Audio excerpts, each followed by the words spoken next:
Hello everyone, and welcome back to Best Manhwa Recap. Your support means a lot to me, and I am thrilled to introduce you to this new manhwa. Upon hearing the sound of someone falling from a tree, Kim gazed upward in anticipation of an ambush. To his surprise, it was Old Man Cha who, stumbling, fell from the tree. Instantly, they exchanged knowing glances, and Kim hurried to assist him in standing up and gathering all the firewood. Glancing at his muscular leg, the old man reassured that everything was fine. He had just stumbled a bit, which was normal for his age. He added that no one can defeat time, and everyone eventually ages and weakens. Looking at him, Kim exclaimed that it couldn't be true, as he was the mightiest woodsman in the world. Having gathered the firewood, he inquired if anything suspicious had been happening on this mountain. He was eager to understand which direction to proceed in his quest to find the masters who had abducted the village residents. After some contemplation, the old man remembered the haunted house that Kim used to take his friends and students to for ghost hunting. This house was hard to forget, as everyone used to go there to confront their fears and try to capture a ghost. So, the old man added, he goes there every day, and not once has he seen anyone there. But a few days ago, the house disappeared. This puzzled Kim. Perhaps there really were ghosts living there. Realizing that he needed to go there and investigate for himself, he bid farewell to his grandfather, asking him to take some rest and requesting that he drop off some firewood on his way back to the academy, giving him a little money for it. Old Man Cha was greatly surprised that he was paid big money for the firewood. It was a significant payment for the wood. Kim added that the rest of the money was for his assistants, and after bidding farewell to his grandfather, he set off in search of the kidnappers. The old man watched as he swiftly ran off and remembered his own youth when he too was full of energy and could run through the forests all day. Those were happy days in his life, but time spares no one. After gathering his firewood, he headed towards the academy. In the meantime, Kim, upon reaching the location where the house had stood, climbed a tree to get a better vantage point. He was surprised to find that where the house had once stood, there were now trees, and it felt as though there had never been a house there. Approaching closer, he discovered a hidden shelter that distorted all senses, and it was because of this that Grandpa Cha would become disoriented and fall from the trees. Kim realized that this was no ordinary abduction. Truly powerful masters were behind it. However, he couldn't allow them to be near his academy, so he headed there to find out what was happening. Approaching closer, he spotted two men guarding the entrance to the house, and one of the men also noticed him. He immediately tapped his partner on the shoulder to wake him up. Looking ahead, they realized that the approaching figure was a student from the local combat academy. However, they couldn't fathom how he had found them since they were hidden, and no one should have been able to detect them. They were certain that the protective field surrounding their house would teleport him to another location, so he wouldn't even realize what had occurred. As Kim approached, he could see the protective field, which posed no obstacle to him, and he could only smile. He walked through the protective field as if there were nothing in his path. This greatly surprised the men who were convinced that no one could discover them. Upon realizing that a student from the local combat academy had infiltrated their hideout, they sensed an aura emanating from him that paralyzed them in place. One of the men attempted to draw his sword. It was not too late. They couldn't put up a resistance. In an instant, Kim found himself behind the seated man, gripping him firmly by the head. With a swift motion of his hands, he twisted the man's neck, giving him no chance for escape. It happened instantly. The men couldn't do anything. They were on the ground, lifeless. Picking up the sword of one of the fallen men nearby, Kim examined it and decided to take it as a trophy. He thought it might come in handy in future battles against the inhabitants of this house. Soon, a group of martial arts masters ready for battle appeared. Kim was prepared for a new challenge and held the sword of the one he had just defeated. On the steps of the house stood the last demon of Annam's phantom trio. He asked, "Why do people who belong to Annam hide in Gansu?" This surprised the phantom demon. He realized that Kim was no ordinary student if he knew about them, the three brothers. His brothers also emerged from the shadows to get a look at the uninvited guest. One of the brothers was particularly alarmed by the fact that they had been discovered. He thought that perhaps this guest was from the Unbounded Manor. The second brother laughed, saying that in the Unbounded Manor, only weak warriors were sent, and they had dispatched just one who wouldn't be able to defeat them. Musang comprehended that before him stood three enigmatic phantoms, renowned for their top-tier assassinations and deceptive art of coordination. Even for an expert from the Boundless Mansion, confronting these mysterious adversaries would prove exceedingly formidable. Yet he remained inwardly calm, confident in his ability to handle the situation. He inquired of them the whereabouts of those 3 courtesans who had been abducted from his native village. This question elicited hearty laughter from the brothers. They were surprised that he had come to them, risking his life for the sake of 3 women. One of them added that indeed the girls were truly remarkable, and there was no need for him to be concerned about them. Musang realized that, apart from the 3 of them, there were an additional 18 hostages in the building, 13 on the first floor and 5 on the second. All of them appeared to be highly skilled experts of the highest caliber. He also inquired about the group of men capable of eliminating serious combat units that was stationed at the mountain's summit. One of the brothers expressed surprise at his spiritual awareness, and declared that it was time to teach him a lesson so that he would understand he had come to the wrong place. Musang realized that he understood the nature of these people and didn't feel threatened by them. Dismissing his opponents, he stated that they had made a grave mistake by abducting these girls, and they would have to face the consequences. These words angered the main villain, and he ordered his brothers to attack him. Standing still at position number 100, he waited for his opponents to reach him, and his demeanor conveyed complete fearlessness towards them. The 3 specters believed that their unique technique could effortlessly defeat even the highest-ranking martial arts masters. They relied on their lightning-fast reflexes and weaponry that Central Plains masters had never been trained to counter. They firmly believed that even if he evaded one of them, the other 2 would close in on him before he could react. And even if he managed to evade the attacks of 2 specters, the first one was certain to strike him with its relentless speed. However, it seemed that his fate was not meant to be, as he didn't have time to comprehend what had happened before his body was cleaved into 2 parts. The same fate awaited his brothers, and in an instant, 3 high-class masters were annihilated by just 1 master of the highest martial arts rank. Musang was astonished by how effective the sword he had taken from one of the specters proved to be in combat. Upon entering the house, as expected, Musang found other masters who felt secure. However, their sense of security proved illusory, and he easily defeated them in battle. Leaving one of the villains alive, he lifted him, pressed him against the wall, and told him that if he answered his questions, he wouldn't have to endure pain.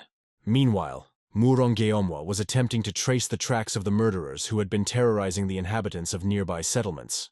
Senior Dragon staff Papa and Hawkshaw stood nearby, waiting for her to brief them on the discovered evidence. Delving into the tracks on the ground, Geomwa expressed her perplexity, admitting that she found it challenging to grasp how such a thing could have occurred. The trails abruptly ended at this spot, and she was certain she would have noticed if someone had attempted to cover them up. Hawkshaw and Papa were also baffled, failing to understand how the tracks could simply vanish. It began to dawn on them that Geomwa might be trying to throw them off, fearing to venture further into the forest. Turning around, Geomwa declared that she had discovered something far more intriguing than mere traces of the villains. She pointed out the fresh tracks of a man, which markedly differed from those found at the crime scene. She explained that she had seen these tracks long ago, and that they, just like the criminals' trails, came to an abrupt end here. She speculated that the tracks might belong to someone who was also in pursuit of the phantom killers. Hawkshaw and Papa were astonished, realizing that they were not the only ones searching for the criminals. They were eager to find out who this lone wolf was, trying to track down the ghostly gang of murderers. Carefully examining the tracks, Geomhua almost instantly understood who they might belong to. The prints were 8 inches long and 3 inches wide, a shoe size that could belong to someone from the Dragon and Tiger Martial Arts Academy. She immediately realized that these tracks belonged to number 100, who was currently inside the Phantom House, attempting to gather information from the last surviving killer. The man found himself pinned against the wall while Musang was trying to extract information from him, questioning why they were abducting people and who was ordering them to do so. However, these inquiries only provoked laughter from the man, as he was well aware that he would not divulge anything. In the next moment, the man struggled for breath and began to choke, a turn of events that took Musang by surprise, leaving him momentarily confused. A minute later, the man fell to the ground, lifeless, his face showing no signs of life. Musang realized that the last member of the gang had ingested poison before he entered the house, preferring death to captivity. Understanding that there were no more living criminals, he turned around and started searching for the abducted girls. Approaching the basement, he heard sounds coming from below. Opening the door, he found the girls alive and instructed them to get upstairs. One of the girls, distrusting him, attempted to attack him with a wooden object, but Musang quickly disarmed her and held her close, assuring her that he was there to save them. Another girl emerged from the basement and immediately recognized their rescuer as an acquaintance from the Dragon and Tiger Martial Arts Academy. Her joy knew no bounds, and she threw herself into his arms, expressing her gratitude for being saved. However, number 100 was not keen on returning the embrace, knowing her role in the abductions. Meanwhile, Manhwa noticed a stone with a characteristic protrusion in the center, and declared to everyone that they were walking in circles, as this was the third time they had passed this stone. After some thought, Hawkshaw suggested that a magical distortion had been placed on this area, causing them to walk in circles. Approaching the stone, he saw a protective barrier and intended to break it by force. But when the barrier became visible to everyone, it was clear that someone had already breached it, as cracks were visible on its surface. By this time, Musang, having freed all the girls, hurried to the exit to take them back to the village. Approaching the barrier, he saw Manhwa, Hawkshaw, and Papa, who were astonished by this unexpected encounter. He also did not expect such a turn of events. Seeing Manhwa in this mysterious place is the last thing he would want to do. It was visible that Manhwa was beaming with joy at the chance to see number 100 again. He asked what they were doing there. Weren't they on their way to the Murim Alliance? Hawkshaw replied that they had met by chance on the road, and she had been helping him to track down the local criminals. He also asked whether number 100 had seen anyone suspicious in the area. Musang stated that if he was asking about the killers, they were all dead, and the last of them had drunk poison and died as well. These words deeply shocked the old man. He could not believe that a single person had managed to deal with such a strong gang all alone. Musang also added that he had found many boxes of aphrodisiacs in the house, which surprised everyone present even more. They realized that there was someone else behind these abductions, and they needed to find out who. Hawkshaw gave an order to his master Guyan to take 10 men with him, go to the house, find out what poison the dead man had used, and confiscate all the aphrodisiacs. But Musang said that there were no more aphrodisiacs left. He had burned them all, though he had taken one pill with him. Hawkshaw asked him to hand over this pill so that he could find clues and figure out who was behind this.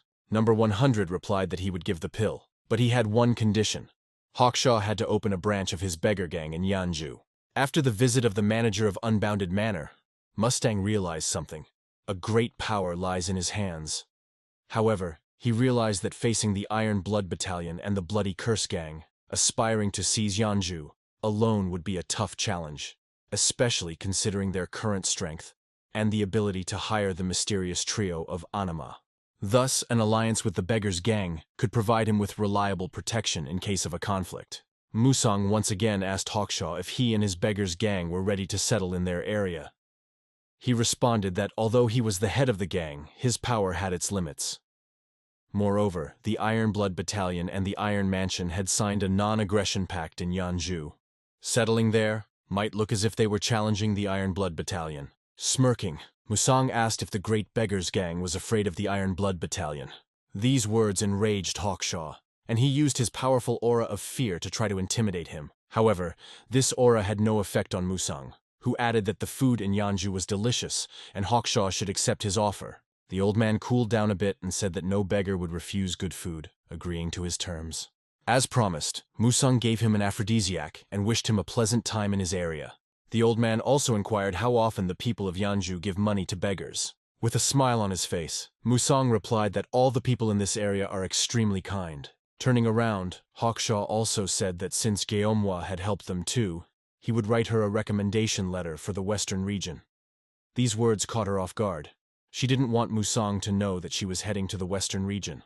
Not knowing what to say, she jumped on a horse and rode away. Master Guyan returned after searching the house and reported that they had found 23 dead bodies, all killed by a single sword strike, and they also found remnants of the burnt aphrodisiac, seemingly leaving nothing behind. These words surprised the old man. He realized that Musang, being a top-class master, was able to find their trail in just one day and single-handedly deal with 23 bandits. He was also surprised that his aura of fear had no effect on Musang, who continued the conversation as if nothing had happened. Hawkshaw had never experienced anything like it before. Having discussed everything necessary, Musang delivered the girls to the village and returned to the small house of fragrances to find his friend and tell him about the girls. His friend Cha eagerly awaited his return, ran to him to embrace and thank him for helping to find the missing girls. Cha also asked about the kidnappers. Musang replied that they had gone back to where they came from. Meanwhile, the gang of beggars began to build a shelter for themselves on the outskirts of Yanju. Ryok-gae was appointed as the main coordinator of the construction works. He directed other workers, distributing tasks and indicating what needed to be done. The disciples of Musang approached him to find out what he was doing there, and who these people were to dare to build such structures on their territory. Turning around, Ryok-gae was surprised to see that these three did not know who he was, and introduced himself, explaining that he was Ryok-gae from the gang of beggars, and that their teacher had allowed them to build their dwelling here. Learning who he really was, the disciples were struck and terrified. They had heard a lot about his feats, but had never met him in person, and they were sorry that they did not recognize such a great man who could tear a bear apart with his bare hands. Such a reaction to his presence greatly surprised Ryok-gae. He wanted to befriend them, and they were worshipping him. With a smile on his face, he assured them that they were all part of the same faction in the Yanju district, so there was no need to worry. Despite his polite words, the stories about him and his appearance still made them tremble with fear. At that moment, Musang returned to the camp after patrolling the area and was surprised to see his disciples quivering in front of their new guest. In a somewhat mocking tone, he addressed Ryok-gae, asking why he was scaring his disciples. Such a question shocked the disciples. They were ready to sink through the ground, thinking that their teacher did not know whom he was talking to. Ryok-gae apologized and explained that he was just greeting the disciples and they got scared. After that, Musang sent his disciples for morning training, and his friend shouted after them to bring him something to eat next time. Unable to bear it any longer, Number 100 held his nose and asked the gang of beggars to wash themselves because their foul smell was felt throughout the academy. Ryok-gae replied that it was impossible. They were a gang of beggars. And are there really beggars who smell good? Realizing that he would have to put up with the smell, Musang changed the subject and asked about the student who had recently disappeared without a trace. Ryok-gae said he had heard about this case, but did not know who kidnapped Taerin and what happened to him. Perhaps he was dead. No one from the gang of beggars knew anything about it. Musang expressed confidence that Taerin was alive and would definitely return to the camp. Concluding the conversation with Ryok-gae, he headed to the main teacher of the Dragon and Tiger Academy and asked for his permission to go search for the missing Taerin. Although he was not sure whether his brother was alive or dead, he wanted to try to find him, or at least find out what had happened to him. Venturing into the district of Yunhei, Musang immediately noticed that this district flourished more than his own. Upon spotting a carriage with guards, he paused, marveling at the opulent carriage. Even the coachmen were garbed in first-rate silk, arousing his curiosity as to who might be nestled within. Noticing a man eyeing them, a guard grew suspicious of malicious intent and turned his attention towards him. The lady seated in the carriage also fixed her gaze upon the man. He intrigued her, yet she urged not to disturb him, sensing their paths would cross again. Musang pivoted and steered in the opposite direction from the carriage, seeking not to arouse suspicion in this new district. Advancing a bit further down the street, he came across a master from the clan of beggars, who pleaded for alms. Musang handed him some small change from a phantom mask and requested a guided tour around the new locale. The master accepted the gift and beckoned to follow him. He couldn't refuse the plea and graciously agreed to unveil the landscape herein. He inquired of the beggar about the notable aspects of the district and the troops stationed therein. The beggar responded that Yunhei is perceived as neutral grounds, but in reality is under the sway of the Blood Curse gang. He further narrated that previously, the territory housed various sects and clans, but they were assailed by vagabonds, compelling them to disband.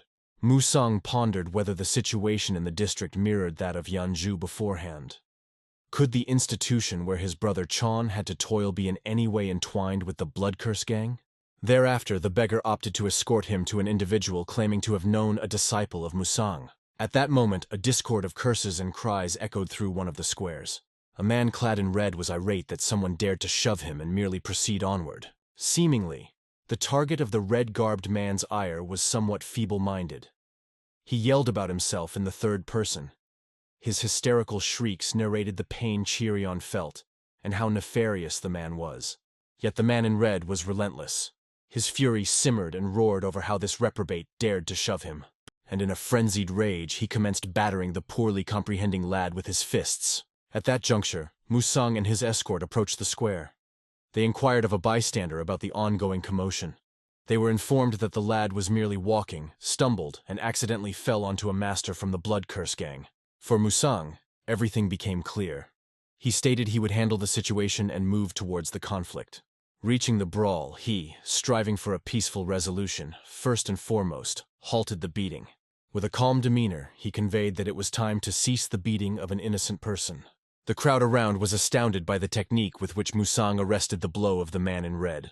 The man, in turn, couldn't believe that someone would dare to intervene against a member of the Blood Curse gang. He couldn't extricate his fist from the grip, and Musang released him, quietly explaining that the man lying on the ground had accidentally bumped into the master. Thinking all would be well, he gave a friendly pat on the gang member's shoulder, reassuring that all was well. That all's well, that ends well. However, the other had a different view of the situation, and in a rage, he swiftly attempted to draw his sword to punish the audacious stranger. But this attempt was thwarted by the same technique that earlier halted the thug's fist. Drawing near to the opponent's ear, Musang almost whispered to him that since he didn't understand the gentle way, it would be better to be blunt. The moment he draws his sword, he would be a corpse. It would be prudent for him to avoid creating trouble for himself and to depart quietly. The bandit trembled with fear. The crowd, witnessing the scene, was baffled by the unfolding events. Unwilling to lose face entirely before the numerous onlookers, the master in red extricated himself from the grip and began to retreat, stating that this time he'd forgive all, but warned against crossing paths again. Musang turned to check on the guy lying on the ground. The latter trembled, repeating that Chiryeon was scared and hurt. Musang approached him, and squatting down before him assured that the bad man had left and there was no more to fear. With eyes brimming with tears, the young man on the ground asked Musang who he was. He replied that his name was Hyok Musang, from the martial arts academy Dragon and Tiger, and inquired about his friend Tarion. However, the reaction was not quite as expected. Terror reflected on the face of his interlocutor, a terror not even witnessed when the Blood Curse gang member was battering him.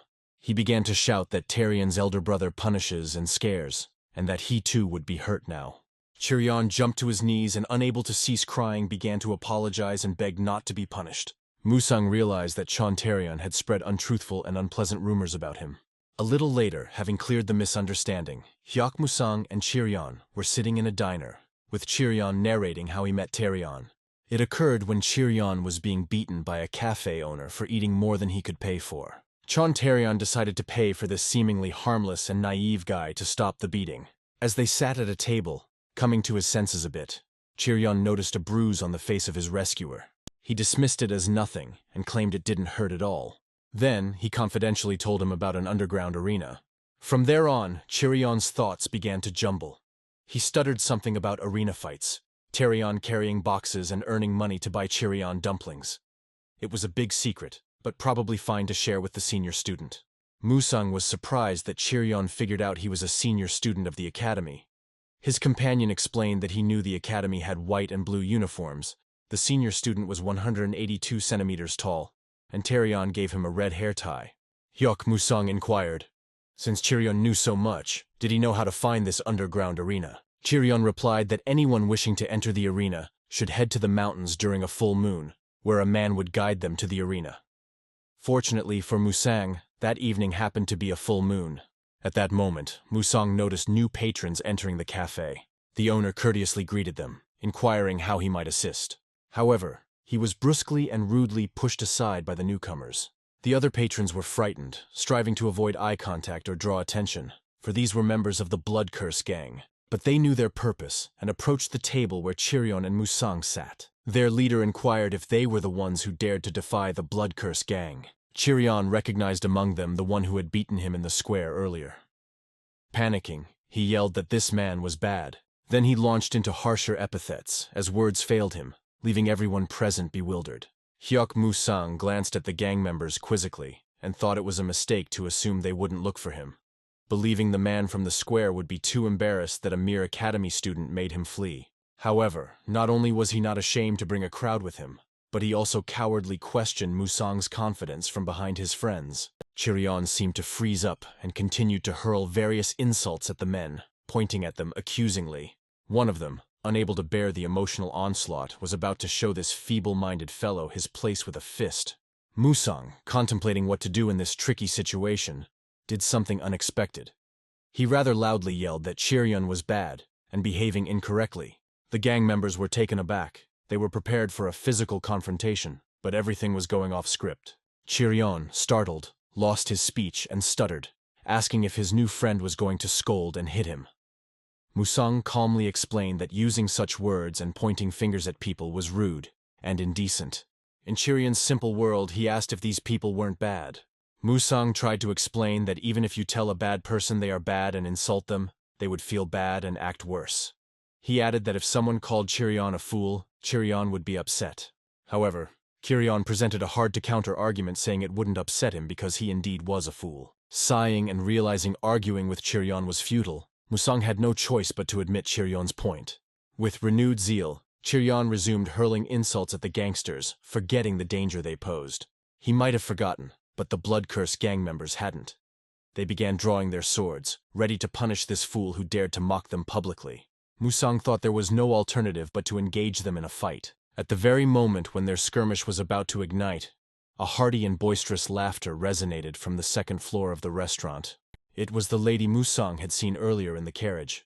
She was laughing at the comedic demeanor of Musang, who acknowledged the logic in the words of not-so-bright Chirion.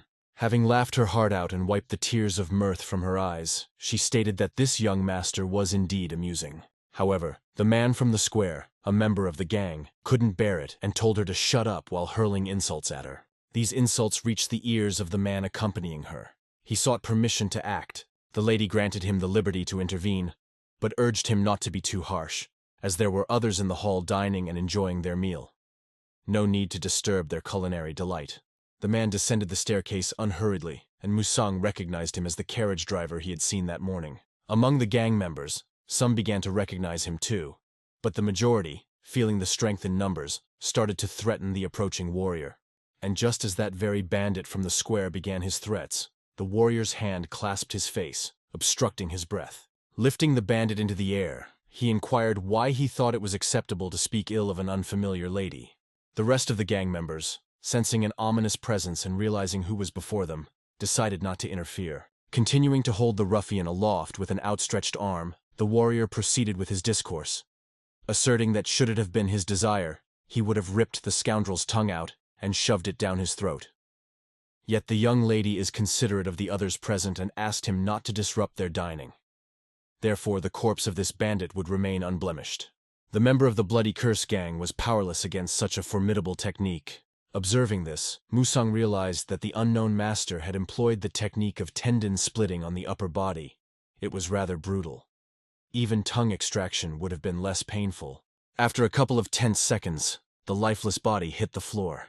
Brushing off his hands, the warrior commended the remaining gang members for having the sense not to attack him, and inquired if they knew who he was. Their leader promptly bowed and stated that he was immensely honored to welcome the owner of the Rakshasa blade, Ma Yanji. He recognized him first, and knew well the capabilities of this menacing spirit. Hearing who stood before them, all other gang members bowed in reverence too. Their leader, eyes averted, recounted that he had seen this warrior 2 years ago while serving the Iron Blood Battalion's mission. Upon hearing the information about the battalion, Musang grew contemplative. It was fortuitous that he stumbled upon these people. Ma Yanji noted that since they were well informed about him, they should be aware of the fate that befalls those who trouble the people he accompanies. The bandits began to plead for mercy, stating they were unaware of who was in the restaurant, and had they known, they would never have dared to speak out. Watching from the second floor, the young lady asked Ma Yanji to halt and spare the rest. She said that thanks to them, she had a good laugh. He had already punished the one who was rude to her, and if the others were harmed, she would be upset. Then she addressed the trembling bandits who were listening to her in fear. She informed them that they were alive solely because the gentleman at the table managed to amuse her. Therefore, it would be better if the Bloody Curse gang never bothered them again. For persuasion, she employed the 1,000 enchanting eyes technique. However, that was even unnecessary as the bandits, frightened by Ma Yanji, were already agreeable to anything just to leave the restaurant alive. As soon as the gang members collected their companion and fled the restaurant, Hyok Musang stood up from his seat. He thanked the lady and her guard for aiding in sorting out the troubles, and said he and his friend were also leaving.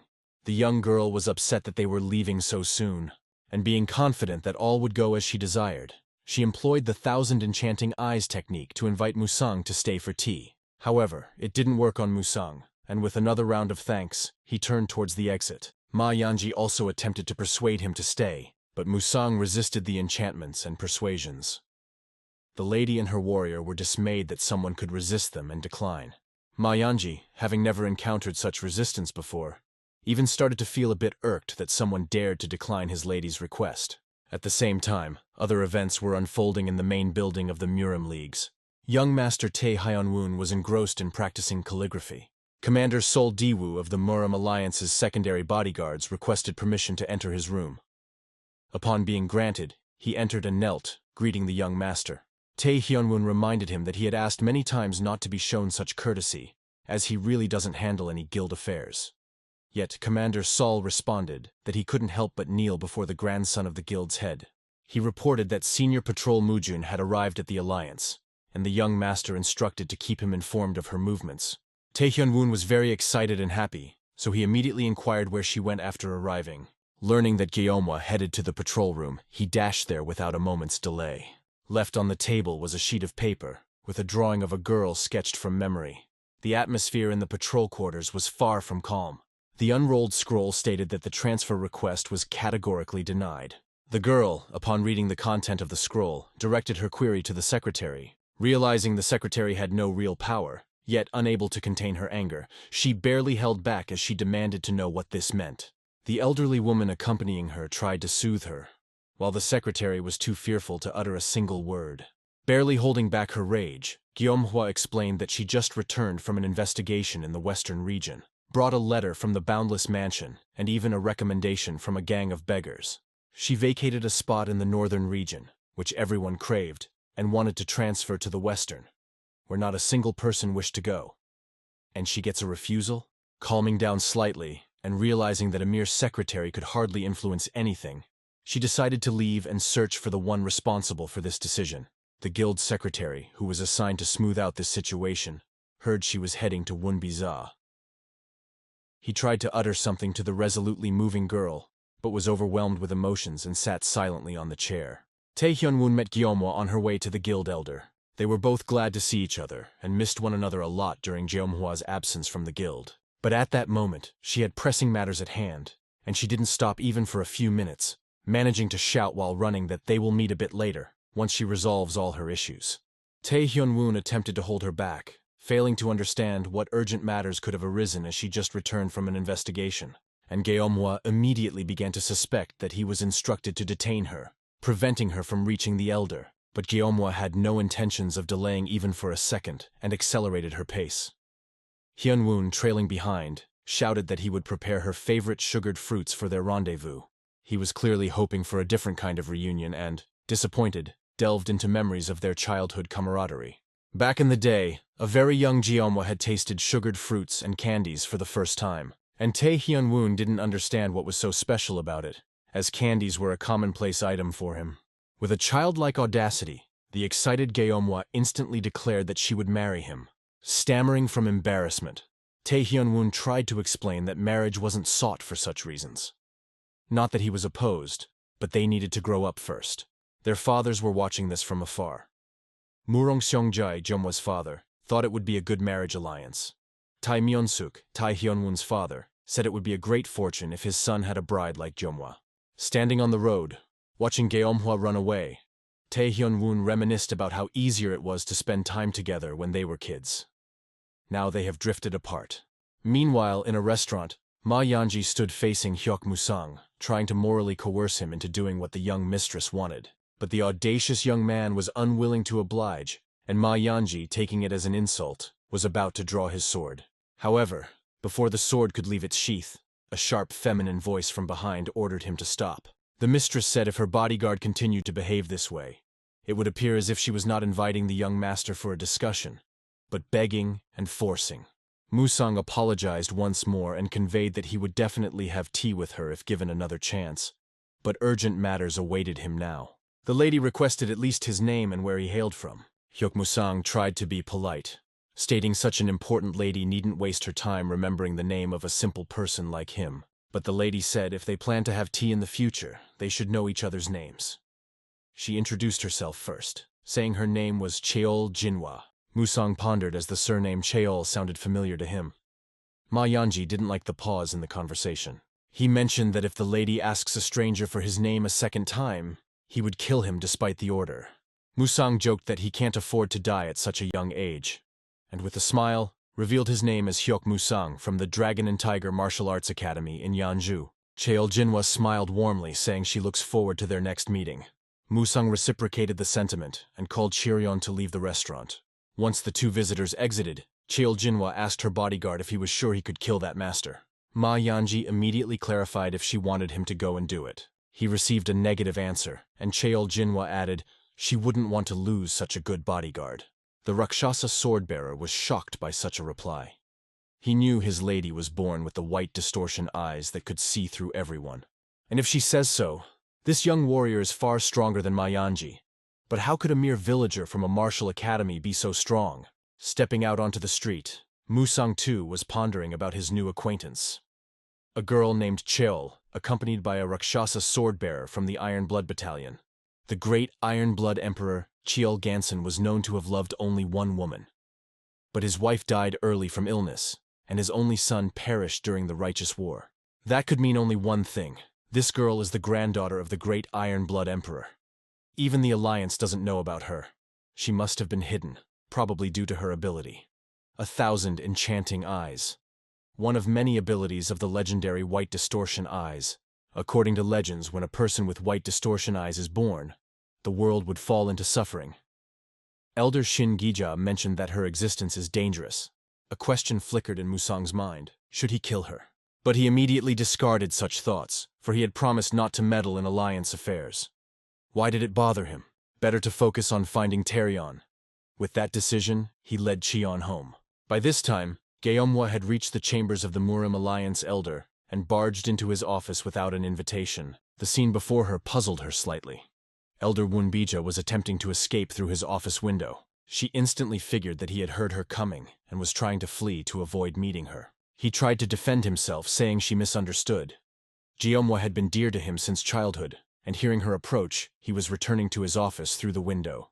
Geomwa said she would pretend to believe this lie. She asked the question bothering her. Why was her request for a transfer to another area declined? Elder Wunbija, realizing she came with firm intentions and would not back down, found himself at a loss for words. He began by questioning why Geomhwa needed the transfer. The northern region is a peaceful place to work, a key post of the Alliance. Due to border placements, the Empire's strength in the western region exceeds that of the Alliance, and supporting warriors there is more challenging when needed. Why would a young lady strive for a place that the rest of the guild members avoid with all their might? Jeomhwa remarked it was odd that she wasn't allowed to go where no one desired to. Instead, they should be glad that a volunteer was ready for such a post. She then voiced her suspicion that someone insisted on keeping Mujun Geomhwa stationed in the northern region. The elder was astounded by such accusations, unaware that anyone would dare pressure the Council of Elders to decide on such matters. With a tone of sarcasm, Geomhwa mimicked the elder's speech and mockingly inquired who that might be. Surely someone of great importance. Elder Wunbija was ready to unveil the truth, utterly bewildered by her assertiveness. And then a male voice from behind Geomhwa declared it was he who had made the decision. She didn't need to turn around to recognize who spoke. The voice was familiar to her since early childhood. Between clenched teeth, Geomhwa expressed her surprise in seeing the individual here, referring to him as the clan head rather than father. Sword god Murong Seongjai replied that it had been a long time since he saw his daughter's face. Time had passed, yet her demeanor and abrasiveness towards the Alliance officials remained unchanged. Elder Wunbija chose not to interfere in the father-daughter discourse, especially knowing their strained relations. He bid his goodbyes, preparing to leave. Jeomhwa sternly told the elder that their conversation was not over yet, but it was too late. Wunbija had already leaped out of the window, unwilling to witness the personal dialogue between Mujun clan head and his daughter, both of whom possessed complex temperaments. Seongjae told his daughter that she was being disrespectful towards a significant Alliance figure, also reminding her that she's his daughter and the face of Mujun clan. Geomhwa retorted that there was neither honor nor respect in breaking vows and pressuring the elders. As per Mirim Alliance rules, a member cannot obstruct the duties of its subsidiary schools or clans. She also noted that higher-ups are forbidden to exploit their connections for personal gains. Her actions might be disrespectful, but his were unlawful. The patriarch responded that all he did was for Geomhwa's benefit. deeming her an irrational child committing foolish acts. Her emotions surged and burst out upon hearing these words, accusing him of acting for his own power and glory, manipulating her life using her well-being as an excuse for his actions. She reminded him of how he exiled Uncle Song-yu and brother Hui, fearing they would contest the inheritance that Geomhwa didn't even need. He forced Geomhwa's friend's father to kneel and beg for forgiveness, justifying it with the vast difference in their statuses. Papa was beaten and locked up for 10 days on his orders, merely because she bought a candy for Geomhwa. And all this for the sake of his daughter? But her father had his own interpretation of the situation. He explained that their Mujun clan descended from King Yan. Those with royal blood should not mingle with commoners but aim higher. Geomhwa never desired nor understood this, and since they had met, she would state her stance one last time. Until now, she retained the Mujun name out of respect for her father, who brought her into this world and raised her. If he didn't wish to see her abandon everything and vanish, he needed to stop meddling in her affairs. Later, Geomhwa returned to her residence. Upon entering her room, she immediately informed Papa that they were leaving. The old woman saw Geomhwa's eyes hadn't dried from tears. In a fit of rage, she demanded to know who had dared to offend Geomhwa. But upon hearing it was the clan head, her fury subsided as she inquired about any updates regarding the transfer. Geomhwa mentioned that she was due an award for her time spent in the Demon Eradication Order, and the Alliance head would hardly deny her. Papa pondered on the fact that during her last visit to the clan's main building, she had mentioned her ward's desire for a transfer to another region. However, she had not anticipated the patriarch would so ruthlessly wield his influence to hinder his daughter. Feeling guilty, she began to softly apologize. But before she could finish, Geomhwa interrupted and asked if she was on her side. In response, she heard that, of course, she was. Geomhwa could rely on Papa more than anyone else. Geomhwa expressed her relief, saying that was enough, as besides her, no close ones remained. Papa felt deeply sorry for the young lady, but could in no way influence the clan head's decisions. As the moon ascended, the valley of Yanshan in Yunhei district became aglow with lights. In the fighting arena, combatants engaged in a fierce hand-to-hand combat, exchanging numerous blows under the watchful eyes of an eager crowd that filled the stands. Hyuk Musang found himself amidst the crowd, observing the brawl with a sense of wonder at the popularity of such a spectacle, where fighters battled without the aid of internal power. Surveying the crowd, he noticed commoners and officials alike among the spectators, indicating a government's blind eye to such entertainments. Suddenly, a local spectator struck up a conversation with Musang, inquiring whom he had bet on. Musang responded he was still assessing the fighters, then inquired about the frequency of fatalities in the arena. He learned that, on occasions where warriors harbored hatred for one another, the bouts could turn extremely brutal, sometimes ending with a fighter not living to see the dawn. Yet, such occurrences were rare. Musang decided to inquire about the objective of his search. He showed a paper with a portrait drawn on it to his new acquaintance, asking if he had seen the depicted person around. The man recognized the portrait to be that of a fighter known as the Flower Ghost. Musang realized his decision to visit this place was right. At the topmost stand, in a specially designed relaxation zone, sat the valley's master, Shi Gunpyeon. Noticing an anomaly in the usual crowd, he summoned his aides, the black and white Yom. He reminded them of their established rule that forbade the entrance to the arena with weapons. A tad irate at the negligence of his subordinates, he pointed out a visitor among the crowd with a battle sword strapped to his waist. Both Yoms were shocked that someone had managed to get in with a weapon, an incident unprecedented. Their master, first and foremost, instructed them to dispose of today's entrance guard as he proved utterly incompetent. His curiosity piqued by the weapon-bearing man showing no interest in the fights and inquiring around. Shi Gunpyeon ordered to bring this stranger to him.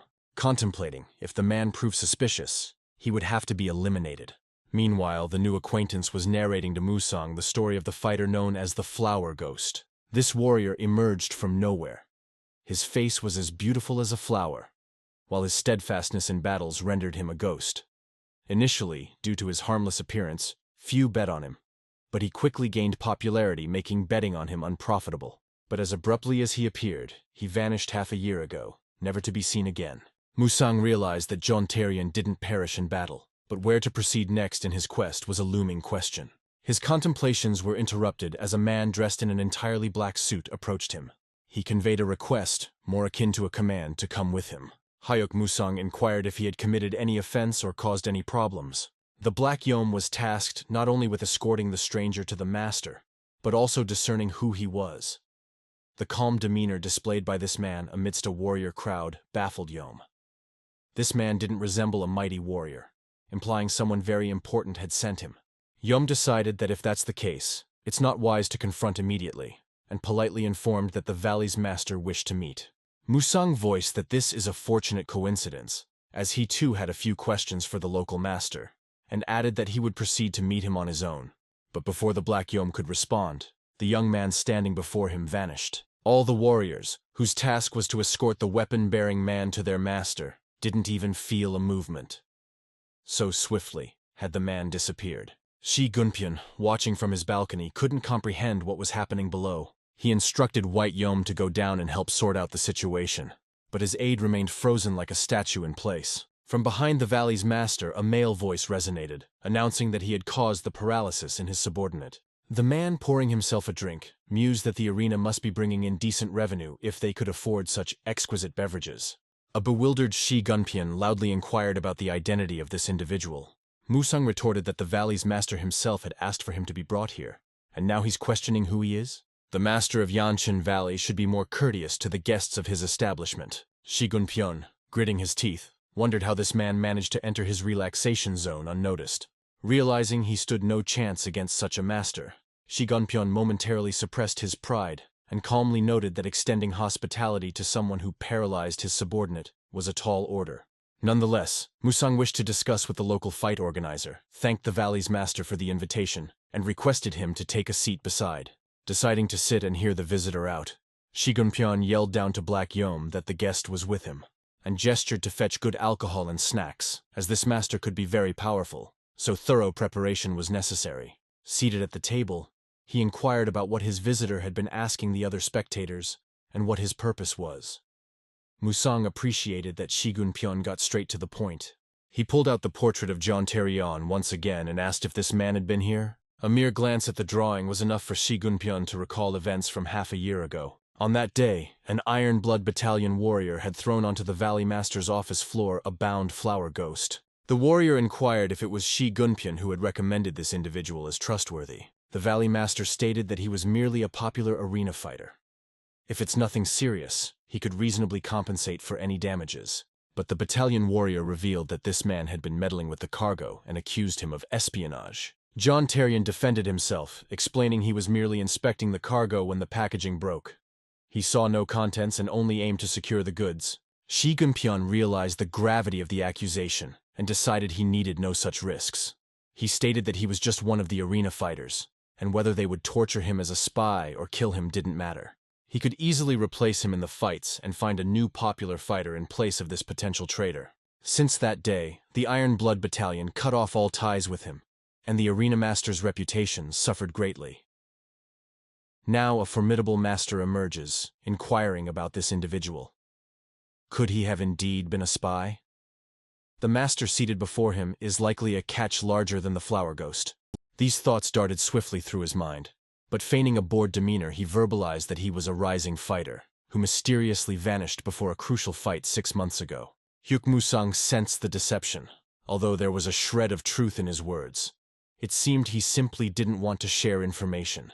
It seems that violence might be the only method to uncover the needed truth. Into the room of chattering individuals stepped Black Yom, bearing trays laden with snacks and alcohol. Shi Gunpyeon immediately set to orchestrating the placement of the treats, reminding Yom to attentively cater to the guest.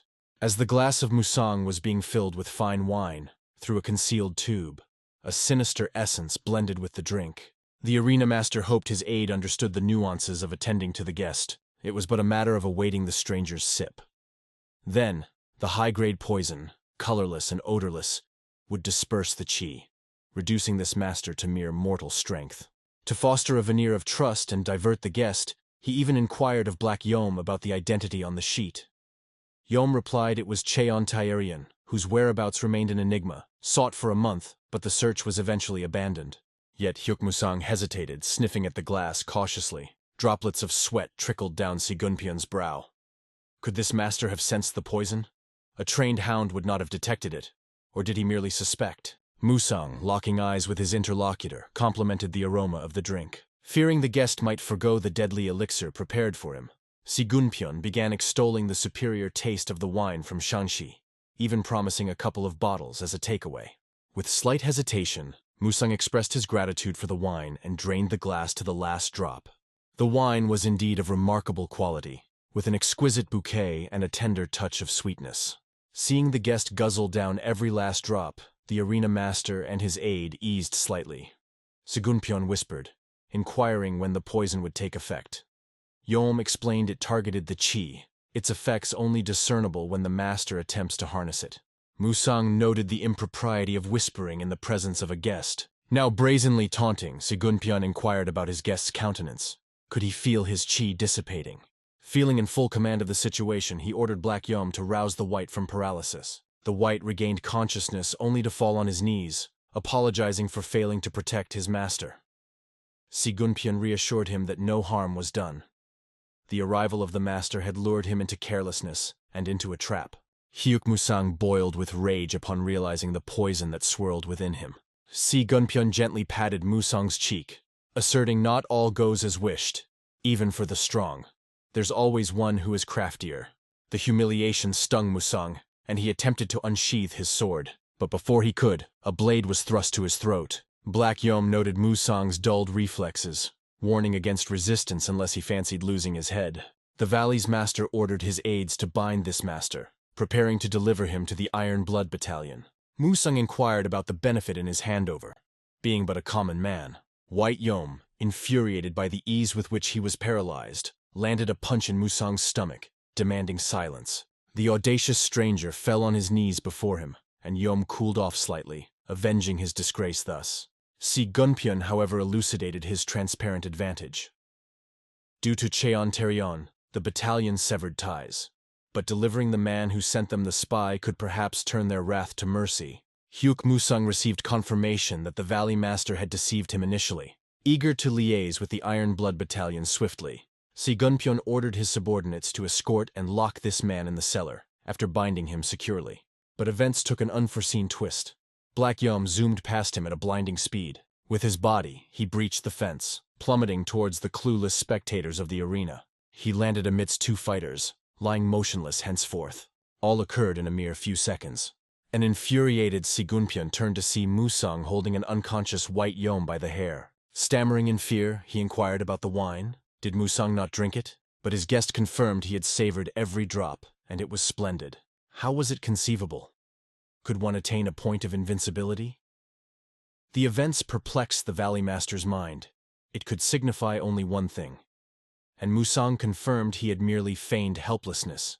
Regardless, he sought to engage in calm discourse, aiming to resolve matters peacefully. Only one action remained to be executed: to teach someone a lesson. Dust cascaded down upon the spectators from the balcony.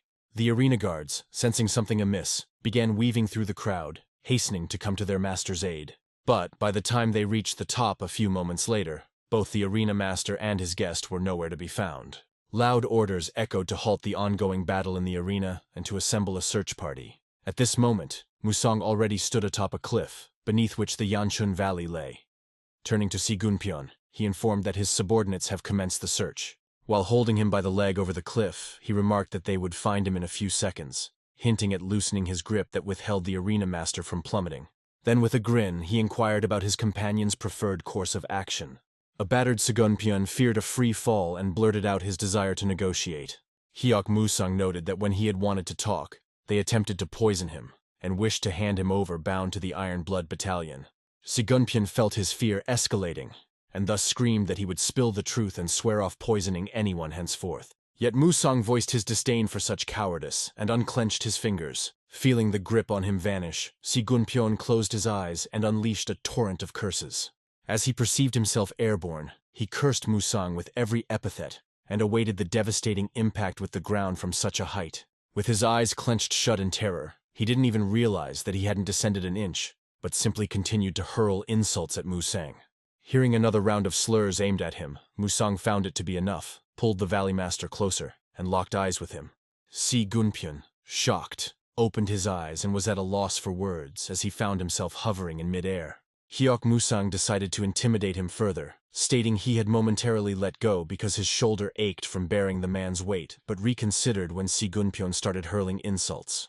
And now he contemplated dropping the valley master from such a height into his own valley, especially after their attempt to poison him and hand him over to the battalion, labeling him a spy. The insults were the last straw.